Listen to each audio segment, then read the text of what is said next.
Selamat malam pemirsa, saya Aryo Ardi kembali menjumpai Anda dalam Talk to iNews yang malam hari ini akan membahas kontroversi pembelian lahan Rumah Sakit Sumber Waras Jakarta Barat. Dan sebelum kita masuk pada inti dialog, kami terlebih dahulu menyampaikan perkembangan berita lainnya. Panglima TNI hari ini meninjau langsung kesiapan prajurit TNI Polri yang masih berada di Tarakan, Kalimantan Utara. Mereka dalam kondisi siap siaga jika memang sewaktu-waktu dibutuhkan negara untuk membantu pembebasan ABK yang masih disandra kelompok militan Abu Sayyaf di Filipina Selatan.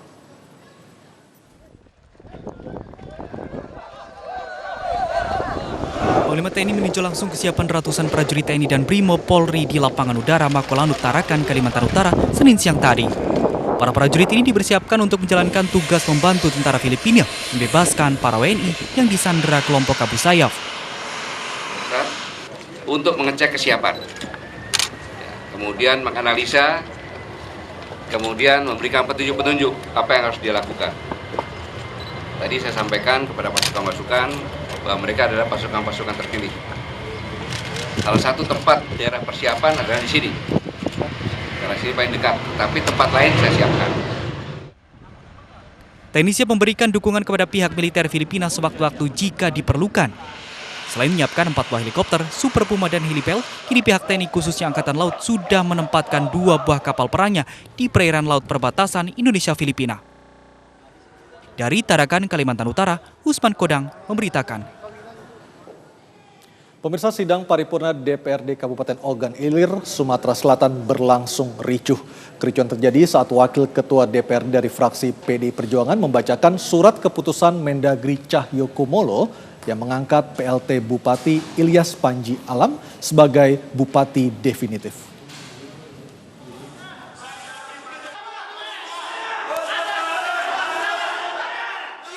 Kericuhan ini terjadi saat sidang paripurna DPRD Ogan Ilir yang beragendakan tanggapan PLT Bupati Ilyas Panji Alam terhadap Raper dan inisiatif Dewan. Hujan interupsi dari anggota Dewan fraksi lain terus melayang ketika sidang hendak ditutup oleh Ketua DPRD Ahmad Yani. Sementara itu, Wakil Ketua DPRD Ogan Ilir Wahyudi memaksakan diri untuk membacakan isi SK Mendagri. Pembacaan SK Mendagri oleh Wakil Ketua DPRD di hadapan 38 anggota fraksi tersebut sontak menyulut emosi beberapa anggota Dewan Fraksi Partai Golkar yang merupakan fraksi pendukung Bupati nonaktif Awe Noviadi Mawardi Yahya. Rapat ini tidak korum dan tidak sah. Tindakan sewenang-wenang Wakil Ketua DPR itu ilegal. Usai terjadinya kericuhan, seluruh anggota Dewan akhirnya membubarkan diri. Dari Ogan Ilir, Sumatera Selatan, Novan Wijaya memberitakan. Kembali ke Jakarta pemirsa, sejak pembangunan pulau-pulau buatan atau yang ramai disebut dengan istilah reklamasi Pantai Utara Jakarta, nelayan di Muara Angke, Jakarta Utara mengaku pendapatan mereka menurun.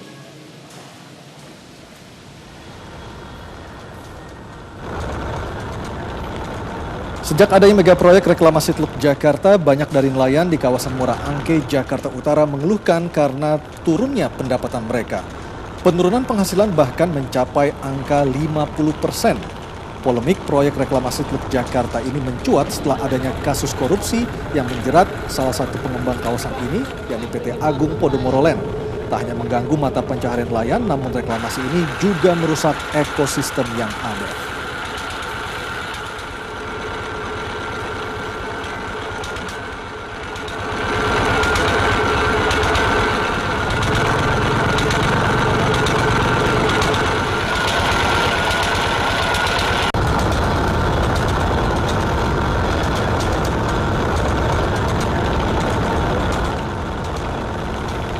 Dan kami ajak Anda bergabung bersama reporter MNC Media Mega Latu yang berada di kawasan Jakarta Utara untuk melihat secara langsung seperti apa kondisi di sana.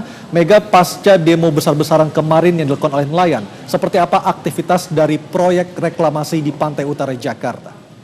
Aryo, dampak negatif mega proyek Pulau Reklamasi Teluk Jakarta memang merembet dari berbagai aspek, diantaranya aspek ekonomi dan juga aspek lingkungan. Dari aspek lingkungan sendiri yang dirasakan oleh nelayan di Muara Angke, tepat saya berada di sini di Pelabuhan Muara Angke, memang aspek lingkungan adalah air laut di sini menjadi keruh, kemudian laut menjadi dangkal, dan juga ekosistem serta terumbu karang di sekitar pesisir Teluk Jakarta ini juga menjadi rusak. Sehingga aspek lingkungan ini berpengaruh dengan aspek ekonomi karena jumlah ikan kemudian jenis ikan juga semakin berkurang sehingga penghasilan nelayan semakin hari juga semakin berkurang, apalagi kualitas ikan yang ditangkap pun juga semakin buruk. Ini menandakan bahwa adanya Pulau Reklamasi semakin melemahkan perekonomian di nelayan bagi nelayan di sekitar Teluk Jakarta ini. Meski Kementerian Perikanan dan juga Kelautan beserta Komisi 4 DPR RI sudah bersepakat untuk menghentikan sementara proyek reklamasi, namun sampai saat ini berdasarkan pantauan kami masih saja berlangsung proyek reklamasi. Apalagi ditambah dengan adanya unjuk rasa yang dilakukan oleh ribuan nelayan dari Muara Angke Minggu siang kemarin untuk menyegel pulau reklamasi tepatnya di Pulau G sebagai bentuk penolakan reklamasi. Ternyata namun masih sia-sia karena memang sampai saat ini berdasarkan pantauan kami dari sore tadi sampai malam ini masih saja beroperasi alat-alat berat di Pulau G yang tidak jauh letaknya dari Pelabuhan Muara Angke ini, sehingga para nelayan sampai saat ini masih merasakan dampak negatifnya, sehingga memang nelayan terus mendesak untuk pemerintah mencabut Kepres nomor 54 tahun 2008 dan juga Perpres nomor 52 tahun 1995 yang melegitimasi proyek reklamasi ini. Dan memang rencananya 2 hari ke depan atau 3 hari ke depan jika proyek reklamasi tidak terus dilanjutkan dan terus berlangsung, nantinya ribuan nelayan juga akan melanjutkan aksi unjuk rasa sehingga segera dihentikan ya Pulau Reklamasi. Demikian Aryo, kembali ke Anda. Sehingga segera dihentikan ya. Demikian. Pemirsa, laporan terbaru dari kelanjutan proyek reklamasi yang ternyata masih terus berlangsung meskipun pemerintah dan DPR sepakat untuk menghentikan proyek yang ditenggarai merusak lingkungan di pantai utara Jakarta itu. Dan beralih ke informasi lain pemirsa, Wakil Ketua DPR Fadlizon yang tadi mendatangi Rumah Sakit Sumber Waras Jakarta Barat.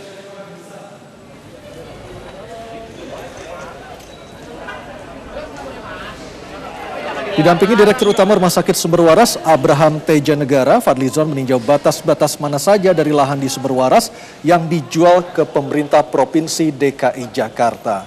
Fadlizon juga ingin mengetahui secara langsung lokasi lahan Rumah Sakit Sumber Waras Jakarta Barat yang berada di Jalan Kiai Tapa atau di Jalan Tomang Utara seperti diyakini oleh Badan Pemeriksa Keuangan. Dalam laporan auditnya, BPK mengacu pada alamat Jalan Tomang Utara yang menyatakan nilai jual objek pajak atau NJOP yang dibeli Pemprov DKI Jakarta senilai Rp7 juta per meter perseginya. Sementara itu, pihak Yayasan Sumber Waras menyatakan sesuai dengan sertifikat lahan berada di Jalan Kiai Tapa dengan harga tanah sesuai NJOP sebesar lebih dari Rp20 juta per meter persegi.